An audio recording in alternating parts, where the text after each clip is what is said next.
There was a really interesting paper that came out of the Oxford Review recently about the impact and the effectiveness of teams who take time to reflect on their performance and to reflect on their processes and how they work together. It's not just what they're doing together, but how they're doing that together. And that really means, and this is where it's really difficult actually, Barry, is it means they have to slow down. Yeah. Yes. And, Yes. the meeting's going to finish in 20 minutes and we've got to jump into something else. Click, click, or rushing off down the corridor to another meeting. And what I'm noticing is that even as a team coach, if I only do one thing for that team, just slow them down. Slow them down so they can breathe, so they can think. I have to say that in almost every context that I can think of, whether it's flying airplanes, music, human interaction, team performance, organizational interaction, slowing down very often produces a much, much better, more sustainable result.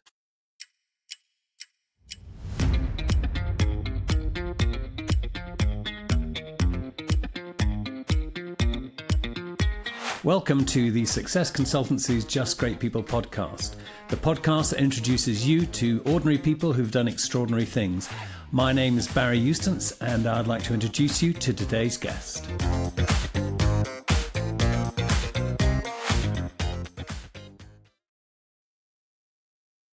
Hi, everybody. It's Barry Eustance here from the Success Consultancy's Just Great People podcast.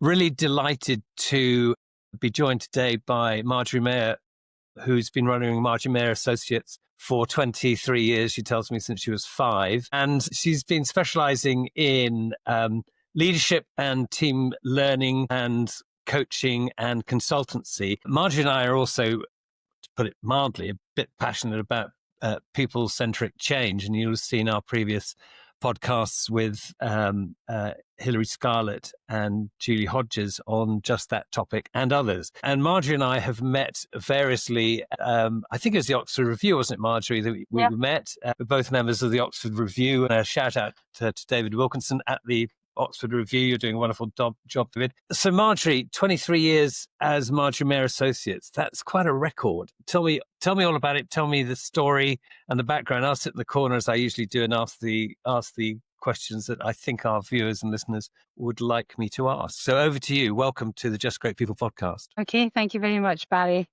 So how did I get to 23 years? Might be the place to start. So prior to doing that, I worked for the largest and probably the first management development company in Europe. And I left there in 2002. It had been a values-driven organisation that kind of lost that a little bit, and I took the opportunity to take a redundancy package. I left and I was like, I really don't know what I'm going to do because I really loved working for that values-driven organisation. And people started to ask me to do stuff. They were like, you're not there. Could you come and do this? Could you come and do that? And basically, that's where I am 23 years later, Barry. I'm thinking, as long as the work keeps coming, I'll keep turning up. And when it stops, I'll get a proper job, whatever that might be. But in that time, Barry, I think what's been really useful, and I've been reflecting on this quite a lot lately, is that I've done a lot of work one-to-one with leaders, a lot of work developing, running leadership programs, running management development programs and facilitating away days and turning up at staff conferences and running sessions and stuff. And I know there's a lot of other people doing that as well. And I'm thinking, but why is life still so hard out there for people in the workplace? Leaders leading teams working together effectively. So that's made me kind of stop and think, actually, what is going to really get progress, get transformation, which is the bit that you and I are interested in. What's going to create that? And that's led me down the route of looking more deeply at teams and the limitations of, and I'm just going to be really honest and say this, I've turned up and done team facilitation for years for teams. They've got an away day, they want somebody to facilitate it, and we have a great day. People love it. We have fun, we have a bit of a laugh. They go away with some actions. And then I go back 3 months later and I go, okay, so how are you doing? Because I always build in that opportunity. And they go, well, they were really good to begin with. But then we got busy or somebody left or this happened. And we've kind of, Yeah, just kind of going back to the same old, same old. It's always the same old voices that get the space in the team meetings. It's always the same excuses for why we haven't, hit the numbers this month or made the progress. It's always the same people that don't turn up to the team meetings, and so that's kind of led me to this exploration of what really transforms teams. And that's kind of what I'd like to talk about. Well, and it's very interesting because it's a theme that I've heard more than once. It may surprise you or not, as the case may be, that there are these wonderful events that are held and then all of a sudden nothing happens, that the energy of the event peters out and the leadership team get diverted or the senior management get diverted. And as you say, it just kind of comes to a halt. And it is perplexing. And it's a theme that I keep hearing again and again, that for some reason all of these programs are full of great hope, and many of them fail to achieve that. And we had this discussion, as you know, with Julie Hodges and Hilary Scarlett on why leaders don't get the importance of people centricity in change transformation and just generally. So what's your conclusion, Marjory, from the perspective that you've achieved over the 23 years, nearly a quarter of a century, dare I say it? What's going wrong? Why aren't people executing the outputs from these team events? I think because a lot of the time they just deal with what's on the surface. They deal with what people come with an expectation. There's an agenda, 9:30 we're going to start with coffee, and 10 o'clock, we'll start and there'll be an introduction, and then the facilitator will do some things, and at 11 o'clock, this is what will happen. And it's already all fixed what's going to happen. And the real conversation that needs to take place, which is often not about the processes, not about the targets, not about the outcomes, but it's much more about how the team work together, not what the strategy is, not what their vision is, because actually they can do a lot of that work themselves. Really makes a difference is when they actually start talking about how they work together, what helps them to work together and what limits them. And I think this has become even more important since the pandemic. A lot more people working remotely, hybrid teams, and I think what you said at the beginning, what you've said to me previously is like leaders who say, what I really want to know is how can I get my team to take ownership?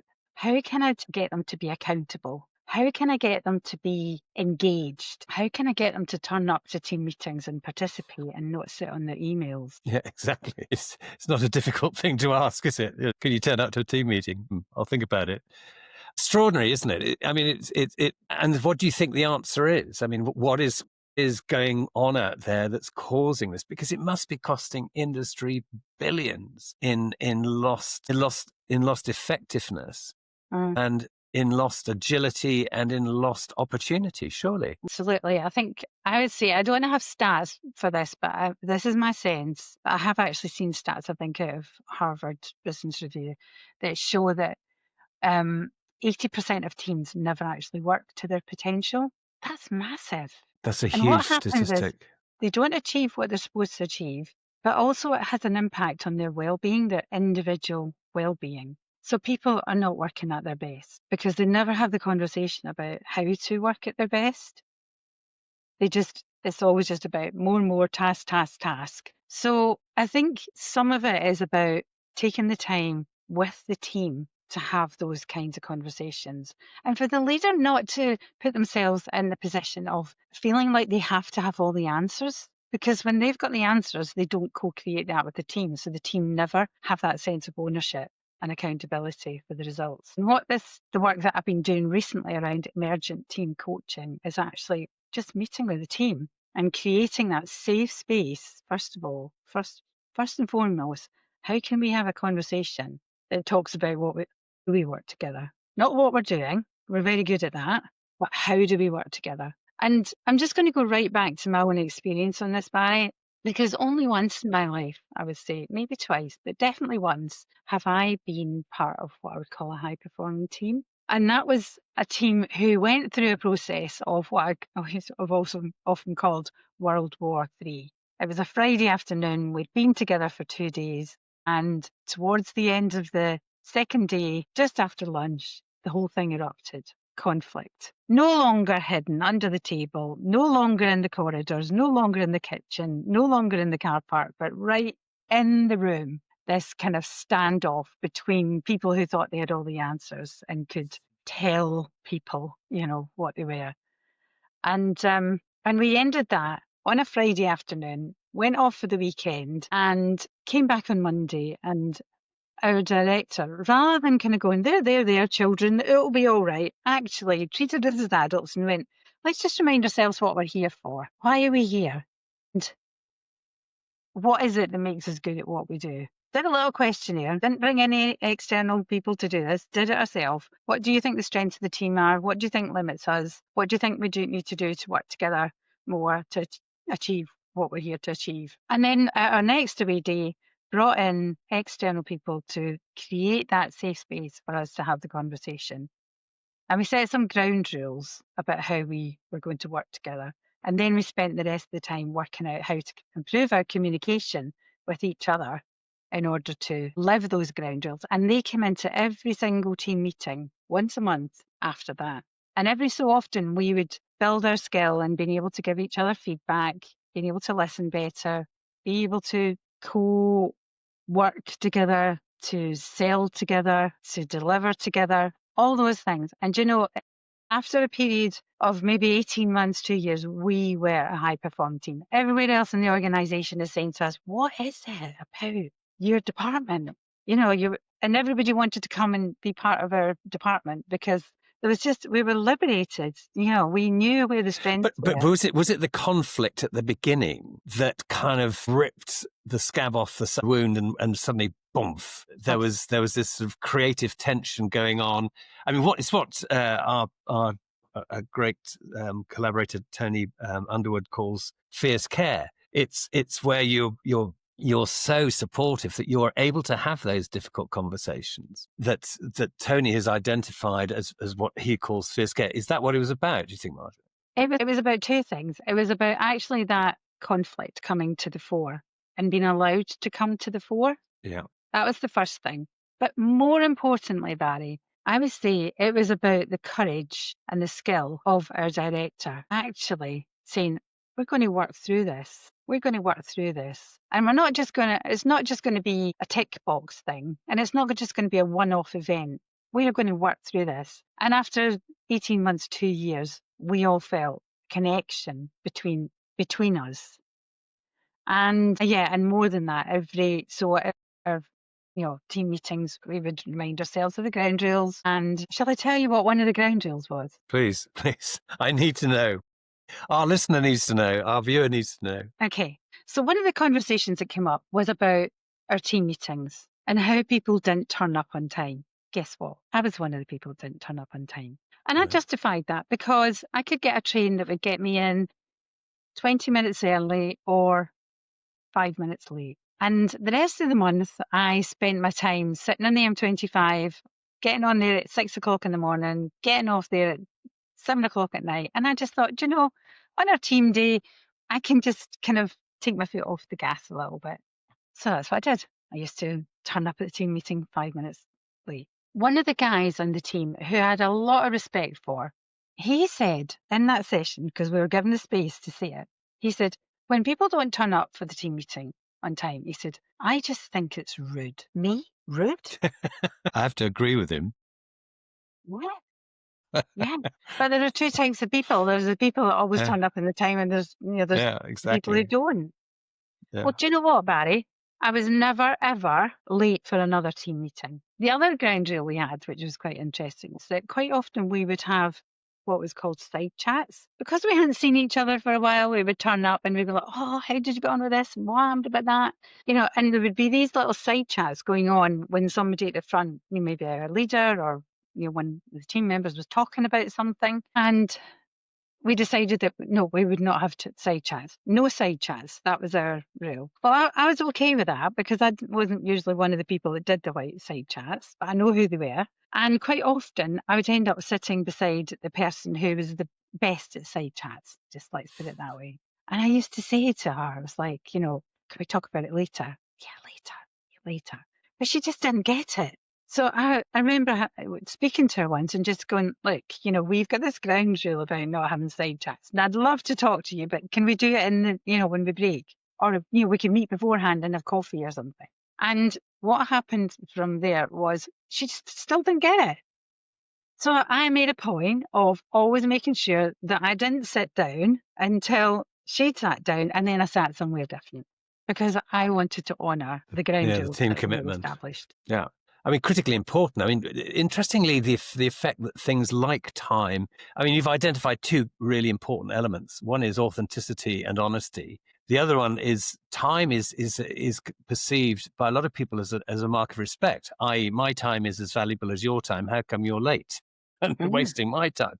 And these small protocols are about the mutual respect, the critical and critical, vitally important mutual respect that needs to be built in with to high-performing teams. I've worked with very high-performing teams over protracted periods. Obviously, in the airline industry, we had to put a team together pretty quickly, and it had to be high-performing from the get-go.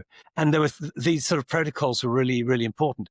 The other element of it is that there was one particular team I worked with for about 2 years that we became inseparable. And I mean, this was back in 2002, 2003. We were kind of inseparable. We still think in those team terms now. It's a very profound imprinting, isn't it? That the effect of having a high performing team because of the human interaction elements that are so critical to it, but so much a part of it. Is that your experience? What's the takeaway for our dear listener and viewer? Yeah, absolutely, Barry. It is about those connections between the team members and that mutual respect. And what does that actually mean? Quite often when I've been facilitating and I start off, okay, what are the rules that are going to keep us safe today? And people say, respect each other. I'm like, well, what does that mean? How will you know if you're being respected? And a lot of it comes down to how we're listened to and how we are affirmed in what we're saying. But typically what happens, there's just this boom, boom, boom, boom, boom, boom of ideas and thoughts and, lots of pebbles being landed into the pond. So many of them get lost, all those good ideas perhaps, or it's always the same voices that come up with the with the ideas. And that's highlighting, isn't it? One of the elements that is so key to our and we built the people change leadership and management framework just for simple messaging. In other words, if people come to us and spend 3 days at our training course that's called People, it does what it says on the tin. And the first one is people-centric leadership. That's the P. And the second one is empowerment. And it's creating these teams, not of these sort of select few, as John Cotter and Cotter International refer to them as, who always go the same voices as what you've just said, I think, Marjorie. But it's actually giving that voice to a much greater cross-section of the organization and actually bringing leadership out of them, bringing that their voice is heard. And that's exactly what you've just said, isn't it? It's giving voice to those in the team. And for that to happen, they need to feel safe and they need to feel valued. So the other thing I was going to just occur to me was that actually the difference in the team needs to be valued, not seen as something good or bad, but actually these people that have sat, on the Teams meeting or in the Zoom meeting or around the table for the last 50 minutes and haven't really spoken, what are they thinking? Maybe if we just took time to ask, we might learn something, we might make some progress, because a lot of them are not sitting silent. They're thinking, they've got good ideas, and they're just waiting for their turn to speak. They're just waiting for the space. And when that doesn't exist, they either throw it in at the very end of the meeting, which is like, well, why didn't you say that earlier? Now we've got the plan. But do you think it's because people don't feel psychologically safe to make that comment, to add to the conversation? Do you think that's the problem, or is it?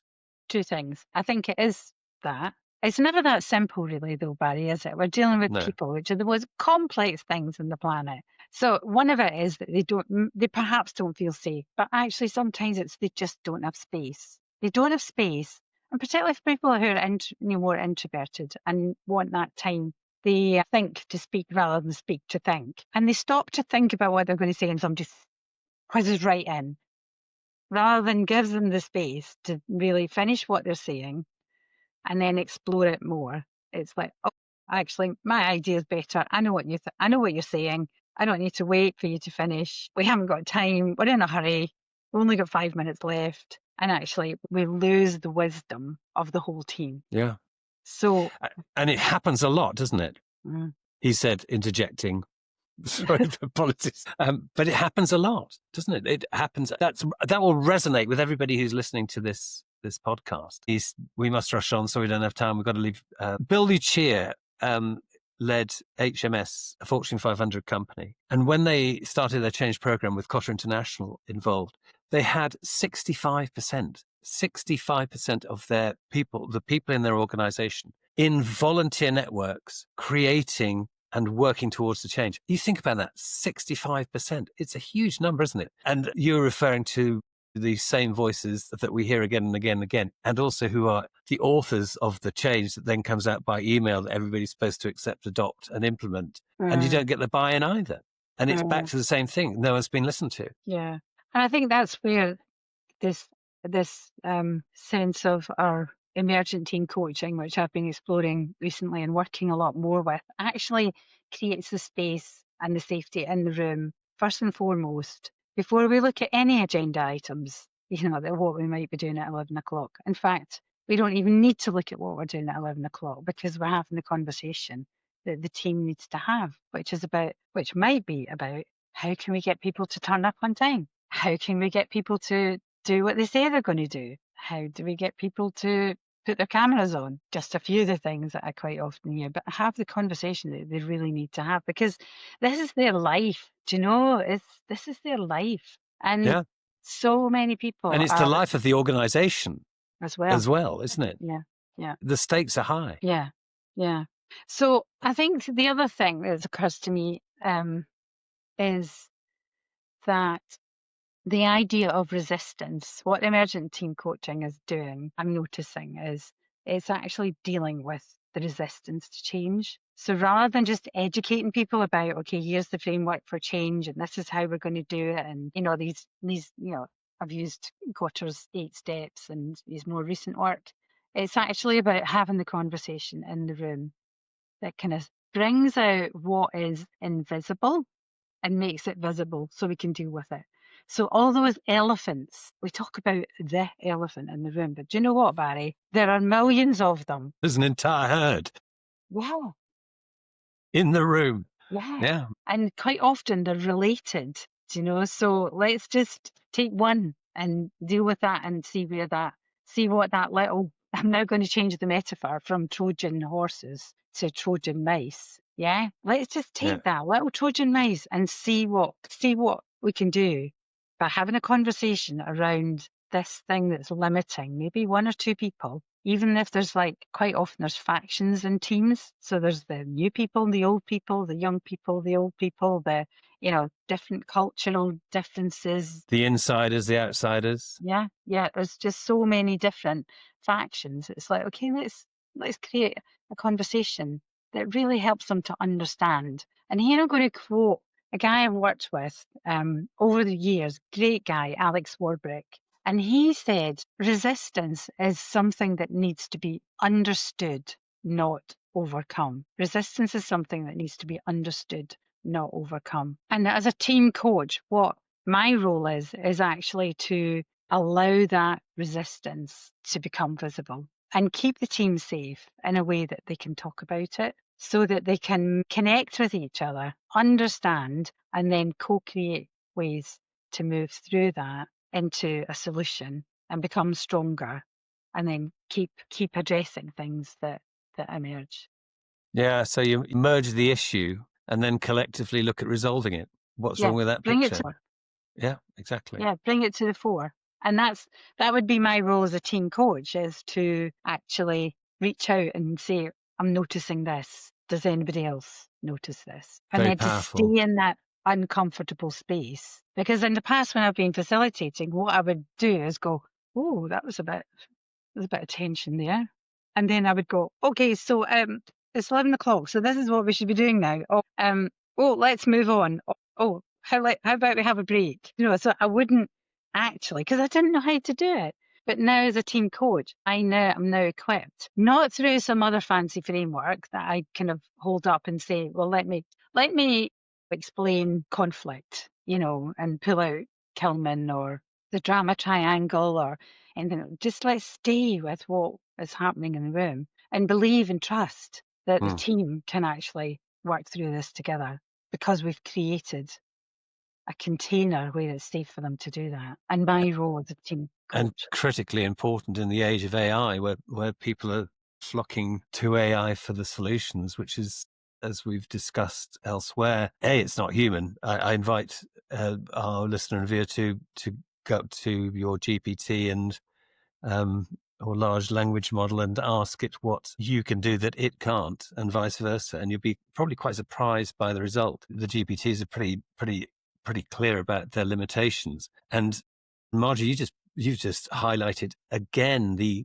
critical element of human interaction at a very simple and fundamental level, isn't it? It's not third level quantum mechanics or physics. It's human interaction. The key elements that engender trust, because the team, an effective high performance team, is a team that has trust in itself and amongst its members to A, look after the team, B, be authentic about the team, and C, to be prepared to surface the tensions honestly, openly, and with safety, and then collectively resolve it.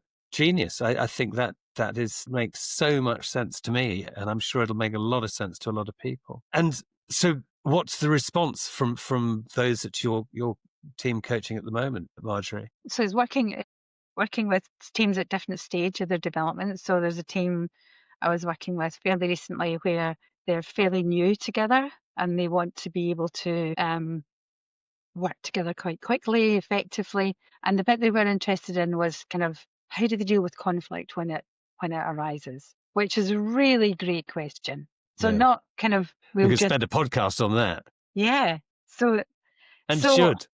Yeah. So I approached that as a team coach. I didn't do any stuff around, any tools, any frameworks, and just opened up the conversation from where they were at. And they came up with their own insights into what creates conflict for them and how they're going to deal with it when it emerges. Now, they're a new team. It's all very good. It's all very idealistic. That's why it's seen as a process. There'll be a time to go back and say, okay, how are you getting on? How are you getting on? Okay, what more do we need? What more do we need? Creating the space for them to have the conversation that they need to have in order to move forward, rather than just live with it and have it limit them as a team. Yeah, I love the concept and the synergies of creating space and Hilary Scarlett's spaces model, which is self-esteem, purpose, autonomy, certainty, equity, and social connection that humans need. And it sounds so simple, but it seems to be missed. As you said, 80% potentially of organizations miss it continuously. You imagine leveraging that into opportunity for the organization and its people, how that would transform organizations. Fascinating. Marjorie, how does it work doing this coaching via video conferencing? How does that work? Is it as effective or is it better in person? I think the first choice would be that it's in person, but I'm conscious that we're all working much more globally, and that's not always possible. But it is quite possible for it to happen online as well, or through Teams or through Zoom.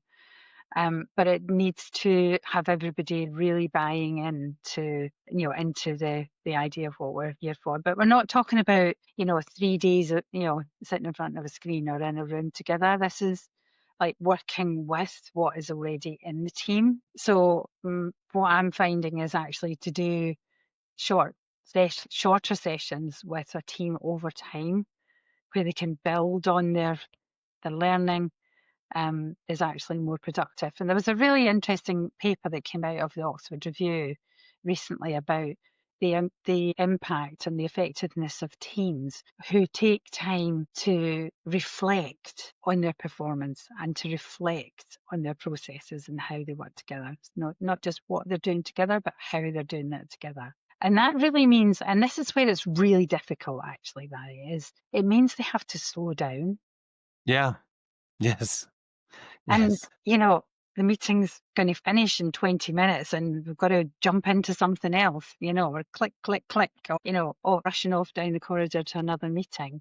And what I'm noticing is that even as a team coach, if I only do one thing for that team, just slow them down, slow The them power of down so they can reflection. What a breathe, so they can great, think. yeah, yeah. And I have to say that in almost every context that I can think of, whether it's flying airplanes, music, human interaction, team performance, organizational interaction, slowing down very often produces a much, much better, more sustainable result for everybody and actually internalizes the process. And I am a great advocate of reflection days, actually having days when you can just reflect on the week behind and the week ahead and just let it soak and let it drip into the consciousness and subconsciousness and allow that to be processed. Give it time to breathe. And I think that's what you're saying here with teams, isn't it? Give them time to breathe, to think, and to become really, really high performance. To become what they want to become. Brilliant. Marjory, this is but an episode on a continuing pathway. We'll speak more. I think there's a lot to unpack. And again, it is so important that, as you've highlighted, if we could spin the stats around that it's only 20% of organizations that aren't getting it right, then what a difference that be made. Marjorie, brilliant. I'm so grateful for you coming and contributing today and talking to me.